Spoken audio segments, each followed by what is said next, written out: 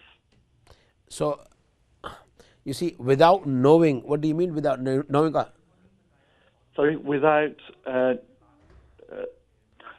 informing, meaning without notification. So, what you're trying to say is that there were pairs, yes, husband and wife, and somebody has said they have divorced them? Yes, the marriage has been annulled, but the husband hasn't been informed until the decision has been taken. So the notice wasn't given in time, and the husband obviously views haven't been considered. So my understanding would be obviously to have the verification between the husband and the wife as the evidence to see what both spouses are saying before determining whether a marriage should be annulled. So I'm seeking clarification regarding that. So the answer is generally yes, the divorce will only happen when the husband allows the divorce, or he says the divorce words, or with his authorization. However, when the third divorce is given by a third party, it depends. Is it individual or this is an organization? If it's an organization, whether they've done a divorce, whether they've done a khula, whether they've done a fasq, it depends. So still your question is not clear. When somebody else has given the divorce or they've annulled the nikah, who is that third party? Is it an individual person? It is an organization, actually. It's an organization. But there must be a procedure which obviously is just for both spouses, because the impact of the annulment is on obviously both families. Yes. And this is an issue, as you know, people are asking you questions to answer. If it's affecting the community. Yeah, but if it's an organization and they haven't informed the husband at all, then yes, divorce isn't happened. If they've gone through the procedures according to the Sharia, whether it was a divorce, whether it's a fasq, whether it was a whole, it's a various forms, then it can exist. So we can't generally say no, it cannot happen. It does include within the procedures. So if the procedure was in the format that they have sent information out and there was no reply, or there was a reply, it depends on that scenario, or they have been given the wrong address and it's not been informed to them, or the organization has not followed the procedures correctly. Yes, the answer will be no, the divorce hasn't happened. But if they had followed the Sharia procedures, and yes, the procedures are various and different with every organization. There's not a one set criteria, okay, that exists when there's an annulment by the various organizations that exist within the society. So therefore, I will consider to go back to the organization and ask further clarification about them, how the procedures were carried out and how did they come to this decision. And I think so things will be clear. And if they haven't, then that's it, nikah remains. And then your local mufti or your alim, or you can write to some with your evidence, and the answer should be clear in those sense. Is that clear? Yeah, I think it's not, in the sense that there isn't no standardized procedure. Yes, I do agree with you. There isn't a standardized procedure and it cannot be. I'll give you an example. Some of the organizations, they say we've done a khula, and actually it's not a khula at all.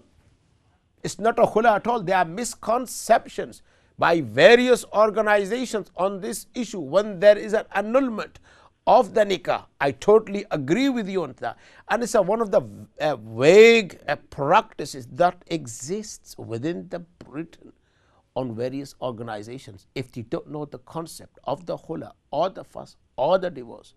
And yes, even on the certificates, I've performed many nikahs. One asked him, have you been divorced before? Yes. By an organization? Yes. How was I look at it? It was khula. And actually it wasn't a khula at all.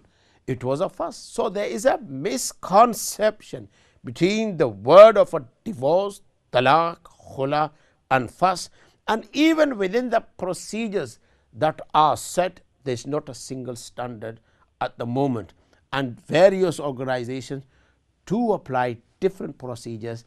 So yes, there are some corrections, there are some inaccuracies that exist within some of them. So we have to acknowledge that, and I totally do agree with you. So I don't know which organization you are talking about. It's not perfect down here to you to disclose this information. We are just talking on a general way, and yes, it can be that by some organizations it can be challenged whether the set procedure has been applied or it has not been applied. Okay, inshallah. Jazakallah. Jazakallah. Walaikum assalam wa rahmatullahi wa barakatuh. ایک اور کال لیتے ہیں جی. السلام علیکم ورحمۃ اللہ وبرکاتہ. وعلیکم السلام رحمۃ اللہ وبرکاتہ. کیسے بھائی ٹھیک ہو؟ جی الحمدللہ الحمدللہ. بھائی میرا ایک سوال ہے جی. میں نے چینل پہ سنا تھا لیکن اس کا مجھے اچھی طرح سمجھ نہیں آئی. کہتے کہ آپ صلی اللہ علیہ وسلم نے کہا تھا کہ 3 چیزوں کو، ایک تو دودھ، اگر کوئی آپ کو دے دودھ کو کیا کہتے کہ کہنا نہیں کہ میں نہیں لینا، تو ایک تکیہ، دونوں چیزوں کو ردنا نہیں. 3 چیزیں کہی تھی، مجھے تیسری چیز کا نہیں. خوشبو بھی ہے نہیں؟ اچھا اچھا خوشبو. ہاں جی ہاں جی ہاں جی ہاں جی بالکل آپ نے کہا. جی بالکل صحیح. تو یہ ہے کہ ایسی چیزیں، مطلب یہ ہے کہنے کا کہ ان چیزوں کو لینا چاہیے اور ضرورت کے موقع پر ہوں تو ان کو استعمال کرنا چاہیے. تو ہم نے واقعہ شروع کیا تھا، تو واقعے کا خلاصہ عرض یہ کرتا ہوں. تو کچھ دنوں کے بعد دوائی تیار کر کے حکیم صاحب نے دے دی. اس بیمار کو فائدہ ہو گیا. جب فائدہ ہو گیا تو اب بڑے بڑے حکمان نے حضرت کو لکھنا شروع کیا، علاج مریض کا آپ نے کیسے علاج فرمایا. تو حکیم صاحب نے فرمایا کہ میں نے ان کو یہ جو الائچی گھروں کے اندر ہوتی ہے وہ الائچی میں نے ان کو دی اور اس سے ان کا علاج ہو گیا. فرمایا کہ ہم نے جو دیر لگائی تو اس دوائی کی اہمیت پیدا کرنے کے لیے قیمت بنائی اور اس چاندی کی ورقوں میں لپیٹ کر جو اس کو دیا، اگر اس کو الائچی بتا دیتے تو سب سے پہلے انہوں نے الائچی کو کم سمجھنا تھا، اس کی قدر نہیں کرنی تھی اور استعمال بھی نہیں کرنا تھا، اور نتیجہ یہ ہوتا کہ اس کو فائدہ نہ ہوتا اور اس کا ذہن ہی نہ بنتا کہ اس دوائی کے اندر بھی میرے لیے شفا موجود ہے. تو عرض کرنے کا مقصد یہ ہے کہ 2 وسیلے ایسے ہیں کہ اگر انسان ان کو پکڑ لے تو ہر وقت انسان خدا سے قریب رہے گا اور کبھی دور نہیں ہوگا. یہ 2 وسیلے بڑے آسان ہیں، بڑے قیمتی. آسان ہونے کی وجہ سے خطرہ یہ ہے کہ ہم سن لیں اور اس پر عمل ہی نہ کریں، مگر عظیم ہونے کے لحاظ سے یہ ہے کہ وہ آسان اسی لیے ہے کہ ہر کوئی ان کو اپنا سکے. میرے ناظرین صاحبین کرام، وہ 2 وسیلے کون سے ہیں؟ وہ 2 وسیلے ہیں اللہ سے دعا کرنا. اللہ سے دعا کرنا ایک ایسا وسیلہ ہے آپ کو خدا سے قریب رکھے گا، اور جب تک آپ دعا کرتے رہیں گے آپ کبھی بھی اللہ سے دور نہیں ہوں گے. اور آخر میں دوسرا وسیلہ ہے، وہ وسیلہ ہے شکر کا. تو انشاءاللہ تعالی اللہ تعالیٰ جتنی بھی سامعین جو ہمارے ساتھ اس پروگرام میں شریک ہوئے ہیں، اللہ تعالیٰ آپ کے بیٹھنے کو قبول فرمائے، آپ کی دینی دنیاوی ضرورتوں کو پورا فرمائے، ایمان کو مضبوط فرمائے.